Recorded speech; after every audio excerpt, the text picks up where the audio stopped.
Hello everyone, and now welcome to game number 5 in this series.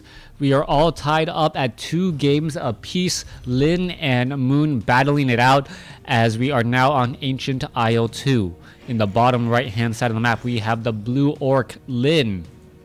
Meanwhile, on the top left hand side of the map at what I will call the 10 o'clock position, 11 o'clock position, we have Moon playing as the 5th race. Well, Moon is called the 5th race. He is playing as Night Elf as things are getting underway.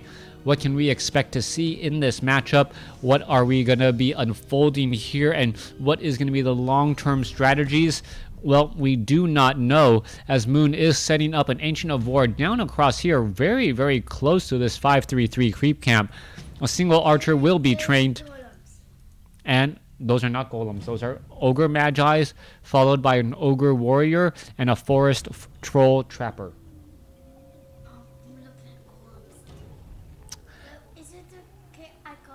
Oh, I didn't even notice that like their bellies kind of bounce. And that guy's getting ready. Yep, they're all getting ready. All right. So for those of you guys who do not know or are wondering what or who I'm talking to, my daughter is home alone sick, or home with me sick. Hi.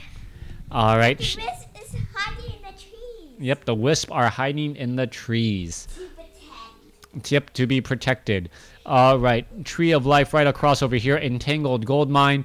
As we are now getting underway, the Wisp are actually in very, very smart locations, making them very difficult to get taken out. Meanwhile, back down across over here, Archer purposely trying to pull back, not take any serious damage, as the Archer did take, I guess, 1 to 2 blows here, and now gonna try and go after the Ogre Warrior. All right, Demon Hunter is now back out on the field. Forest Troll Trapper will get taken out. There it goes. Tome of Agility now left behind as the Demon Hunter in serious trouble. Or excuse me, Ancient of War now in serious trouble, down to 160 hit points. But it looks as though it will get finished off here. Demon Hunter could in fact try and mana burn this out as the Ancient of War down to 74 hit points. And we see a Ring of Protection +2. Ogre Warrior is finished as well. Ancient of War, wow. Ancient of War slowly regenerating those hit points back, as it is going to be that Blade Master versus Demon Hunter matchup. Now, we already see a tech to tier 2 by Lin. Tree of Ages is already underway as well. Both sides have relatively small armies, as we are looking to clear things up here. Demon Hunter will be able to get to level 2, get evasion on top of that mana burn, as we now see some damage being absorbed by that Grunt. Grunt down to 647, not really any concern, as the Kobold Geomancer gets a slow off on the Blade Master, but the Blade Master really wants all of these items and these Tomes of Agility to try and increase his damage. Meanwhile, back off to the north here, Demon Hunter could finish off this last Gnoll Poacher. Gnoll Poacher will get taken down. Yep, and there is a sheep right there. Sheep don't make that much of a difference without undead, but then again, we have seen Demon Hunters end up falling because of a sheep, and sometimes all you can do is just, you know what, trip on a sheep, and your fault for tripping on a sheep. Demon Hunter picking up a staff of teleportation. Archer perhaps knows that the Blade Master is nearby. Demon Hunter wants to get a mana burn, unable to do so, as the Archer tries to run back home. Archer is going to be in a little bit of a situation here, down to 122 hit points. Blade Master, however, decides against it and would rather go after the Gnoll Wardens. Gnoll Wardens, easier targets to take down, smaller hit points, and medium armor means that, hey, you know what, I end up, there is a mana burn there trying to finish off the Blade Master. Blade Master now without any more Windwalk, as the Blade Master now sitting at level 2, getting very close to level 3, and Lin starting to build up a bit of an experience lead, something you do not want to see if you are rooting for Moon.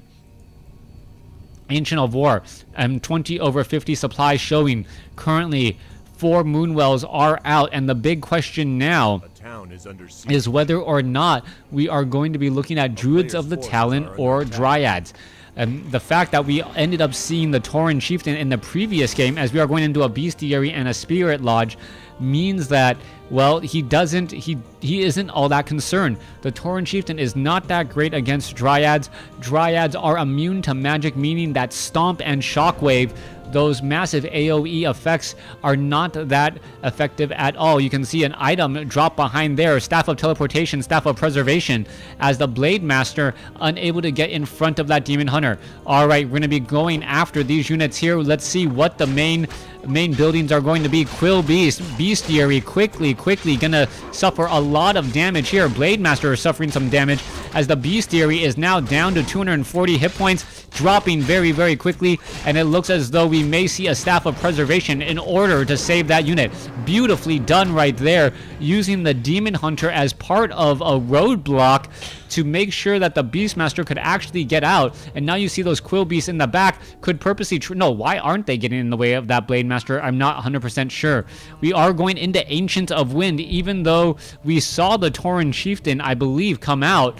And this is going to become an interesting choice. Ancients of Wind. Are they going to be able to reach critical mass and be effective? The Quill Beasts are now coming back down across here, trying to get some damage onto the Bestiary, perhaps trying to slow it down, not allow raiders at all, as that Bestiary down to 620 some odd hit points, but steadily climbing. Ancient of Wind number 1, Master or Adept training now being added. Ancient of Wind number 2 will be ready here in just a moment, as well as Cyclone is going to be extremely important. Meanwhile, let's take a look back down across over here. Tauren Chieftain wandering out around very quickly. Mana Burn. Did the Blade Master get the item? I'm not sure. No, Beastmaster ended up getting the item, but it looks like the Blade Master did get the experience, since the Beastmaster does not have any at all. Tauren Chieftain now back across over here, picks up a Tome of Agility, does not want to leave it behind for his opponent to have, as the Tauren Chieftain could have ended up getting boxed in right there. A little bit of a situation as the Blade Master could get attacked, and yes, will end up losing that healing salve charge. Archer ends up getting Staff of Preservation back home. Blade Master now trying to run away, but there are significantly more Orc units right now. Back off to the north, though, we do see more and more Druids of the Talon are being added. We need to get that Adept training, or the Mastery training, excuse me, started soon. We are only at Adept training, and there is a lot more. There you go. Canceling some Druids of the Talon in order to get that Mastery training ready and underway. Beastmaster now looking to back off. Ancient of War needs to tank this damage, and it is going to come down to who can get the most amount of experience in the next 2 minutes for the all-important next fight.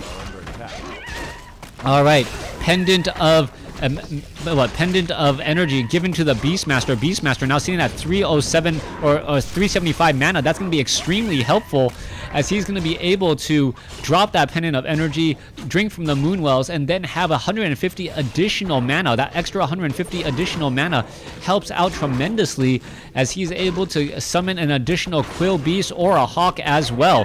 And Wand of Illusion also dropped into play as well. Forest Troll Berserker back down, but we see, well, Raiders now looking to come across as one Druid of the Talon gets caught in transit. All right, this is a bad spot to be in. Moon, is he repositioning these? Oh no, another Druid of the Talon could get taken out. There is some Fairy Fire already being added. He's trying to drink perhaps as much Moonwell juice as he can, as the Demon Hunter is back here as well.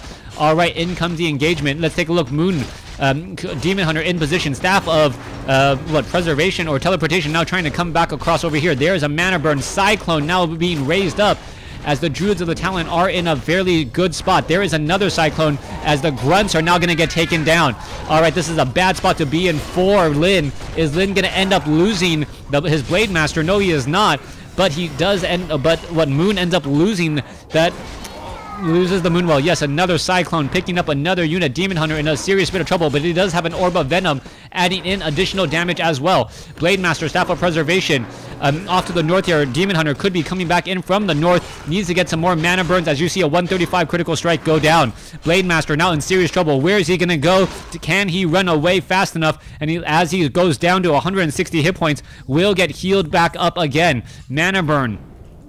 Unable to do much. No Boots of Speed. The Endurance Aura giving the major difference in allowing that Blade Master to run away.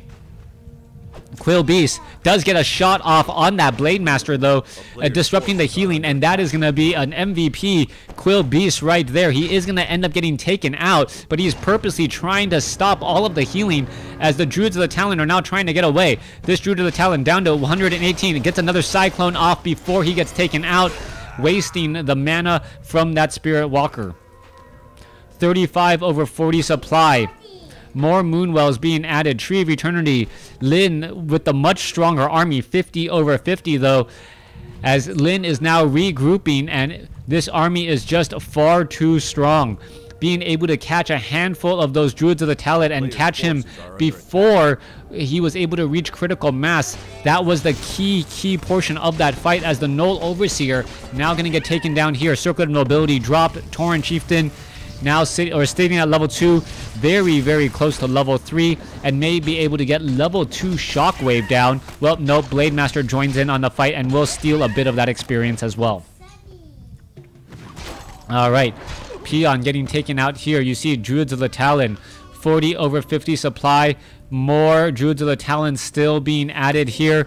Demon Hunter is in position. Down across over here, there is a single Wisp hiding. Curious spot to hide, but great location. Perhaps a staff of perhaps he could use a staff of teleportation to try and disrupt a bit of the mining, but then how would he be able to get back out? Meanwhile, down across here, Forest Troll Warlord gonna get taken out, but we do see a potential creep drag coming across. This is a potential problem. Goblin Tinker has now been added. Army sizes are about the same, as we do see both sides are engaging. All right, Kodo Beast down to 958 hit points. Another tornado being brought in, as we can see the Tauren Chieftain now ready to go. Mana Burn coming across. Blade Master, Goblin Tinker. You can see a lot of those Druids of the Talon. What is going to be happening here? Are they going to perhaps try and pull those creeps away and get a little bit more of a level going, as we see a minor level increase for that Tauren Chieftain, getting up to level 3. And now with level 2 Shockwave, he feels confident going in for that next fight. Moon, he seems to be dancing back and forth. He seems to be indecisive, and that could be his downfall here, as we see the Pocket Factory now coming into play. Blade Master, is he going to get Mana Burn? Constantly just Cyclone back up, as we are now just fighting our way through here. There goes the Shockwave, taking down a large chunk of hit points. Raiders now coming across. Cyclone now bringing in Peons, attempting to take out the Pocket Factory, and it will be able to do exactly that. Take it down. Meanwhile, Druids of the Talon going after some of these Raiders. Raiders are very strong against the attacks of the Druids of the Talon, but when you get focus fired that much, it still does take a bit of damage. Alright, Scroll of Healing used just in time. Pocket Factory. What's happening? Mana Flare now being brought in as well. Goblin Tinker needs to get away. Kodo Beast trying to run away, and is it going to work? Yes, it looks like he will be able to do exactly that, as another Druid of the Talon now falls. Moon is in. Moon does have those Mana Flares ready to go, trying to finish off some of those Spirit Walkers, as the Kodo Beasts are off over here. Goblin Tinkers now trying to get away as well, as we do see a split army retreat. Demon Hunter perhaps will try and head back off to the north. We do have a Staff of Preservation on the Beastmaster. We could see, are we going to see, yes, Staff of Preservation being brought back in here, as we do have 2 Fairy Dragons in that Mana Flare mode. Moon in trouble. 40 over 50 supply, 44 over 50 right now compared to 58 over 60. One Raider down to 13 hit points. Will live to fight another day. Those Fairy Dragons just trying to wander around. Does spot the Blade Master and will get in a little bit more damage again. More Druids of the Talon still being added, but a 15 supply difference, or 14 supply difference, something very difficult to overcome, especially with that Druid of the Talon just slowly getting digested in the belly of that Kodo. Blade Master sitting at +6 damage right now. No claws of attack at all. Meanwhile, Healing Ward being dropped down. This is definitely going to help out. And if the Demon Hunter and the Beastmaster perhaps can level up just a bit more, they will be able to live to fight another day. That is going to be the big issue here. Beastmaster picking up perhaps another item or two. Scroll of Town Portal just in case, as the Demon Hunter going after the Red Drake. Druids of the Talon finishing off that Red Drake very fast. That magic damage, Robe of the Magi, going to be picked up by the Goblin Tinker. A primary attribute is the intelligence for that Goblin Tinker, as he now finishes off the remaining units here. All right, one peon down across here, gonna get quickly finished off. But his army has been revealed. Forest Troll Warlord will get creeped out. Lin knows that he can creep out this location without any real worries, as a Book of the Dead now dropped by the Forest Troll Warlord, giving that Blade Master a very large piercing army pretty much anywhere he needs it, right at the right moment. If we do not see any Wisp being brought into that fight, though, all of those archers, those skeletal archers, and that piercing damage, the focus fire may be too much. Back down across over here, let's take a look. One peon trying to be a hero peon, saying that he can take down an Ancient of War. Well, decides against it. Demon Hunter sitting at 3. Goblin Tinker picks up another Tome of Intelligence, up to 435 mana, up to 29 intelligence, as the Demon Hunter now teleports back home. Alright, what will be happening next? You see a large fight perhaps happening here. Beastmaster not yet ready. Druids of the Talon, a lot are going to be in position. And Snare now goes down. There are a handful of locations where you can actually creep and try to gain a little bit more of a level advantage, as the Pocket Factory now comes into play. Demon Hunter, Mana Burn, Cyclone, after 123 critical strikes, Shockwave missing a bunch of units here as the Druid of the Talon trying to survive. Will it be able to Cyclone another Raider off to the north? Alright, Pocket Factory nearly done. Book of the Dead now being used, as you see all of those summoned skeleton archers going to be able to do so much damage. Scroll of Town Portal was used in time to teleport back. He does not want to engage while all of those time life units are still alive and well, as we now see more Ancients of Wind training up those Druids of a Talon. 16 minutes 45 seconds into this match, 54 over 70 compared to 49 over 60. Both sides are pretty much neck and neck. One Null Brute and one Null Warden, all that is left off over here, as the Demon Hunter needs to figure out what his long-term strategy is going to be. Raiders come across, get some ensnares off on those fairy dragons, as the Ancient of War gonna join in on this fight. Alright, Speed Scroll now being used. Archers, oh, detonation, beautiful detonation usage right there to take down all of those units. Demon Hunter now sitting at level 4, as we see Cyclones being brought up. Let's take a look what's going to be happening. There is a lot of fairy dragons in this fight. Mana Flare going haywire, as the Demon Hunter now with a Potion of Lesser Invulnerability. Is it going to survive? Is there enough healing to go down? Demon Hunter now needs to try and head back. Staff of Preservation on the Demon Hunter. No, Potion of Healing on the Demon Hunter, as the Raiders are slowly getting picked apart. Alright, there is a Healing Ward now being placed down as well, and nothing is really trying to stop that Healing Ward either. Demon Hunter down to 208, 220. He survives as he heads back off to the north. Staff of Preservation. Blade Master finally takes the Healing Ward out, as the Ancient of War does get a shot off on a Spirit Walker here. Home field advantage definitely making a big play right now, as the Raiders are starting to fight back again. No more Spirit Walkers, so Cyclones are going to be doing big damage. Meanwhile, Clockwork Goblins exploding out, taking down units. Tauren Chieftain could get taken down here alongside that Blade Master. And now the Tauren Chieftain down to 135. There goes an ensnare. Blade Master could get taken out as well. Yes, it will. And Lin is now the one in trouble, and the Lin may end up losing this game. Demon Hunter trying to chase down, and there is the GG. Moon does the crazy reversal at the very end, using the Wisp for the detonation, getting experience, and able to come back in an amazing fashion against Lin, especially without an expansion. Thanks for watching. Thanks for listening. Hope you guys enjoyed it.